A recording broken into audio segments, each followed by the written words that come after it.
Friends, கேளம்பகத்தில் பார்த்தீங்கன்னா புது bus stand வந்து ஓப்பன் பண்ணியிருக்காங்க. ஸ்டாலின் தான் இன்னைக்கு ஓப்பன் பண்ணி வச்சிருக்காரு. இது வந்து பார்த்தீங்கன்னா 363 கோடி செலவில் வந்து இந்த பஸ் ஸ்டாண்ட் வந்து கட்டி முடிச்சிருக்காங்க.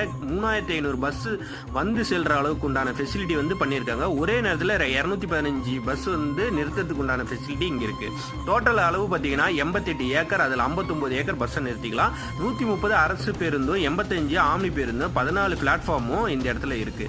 எஸ்கலேட்டர் வசதி, லிஃப்ட் வசதி எல்லாமே வச்சிருக்காங்க. அதில் பார்த்தீங்கன்னா முதல் தளத்துல 260 காரும் 568 இருசக்கர வாகனங்களும் நிறுத்த முடியும். ரெண்டாவது தளத்துல பாத்தீங்கன்னா 84 காரும் 2230 இருசக்கர வாகனங்களும் நிறுத்திக்கலாம். 4 உணவுகளும் அண்ட் 100 கடைகள் அமைக்கப்பட்டுள்ளன. இதோட ஃபெசிலிட்டி பாத்தீங்கன்னா 540 கழிப்பறைகள் இருக்கு. இதை வந்து நாம கண்ட்ரோலா வச்சுக்கிட்ட அளவுக்கு சூப்பரா இருக்கும். நம்ம வேலையை காட்டினோம்னா நாரிடும்.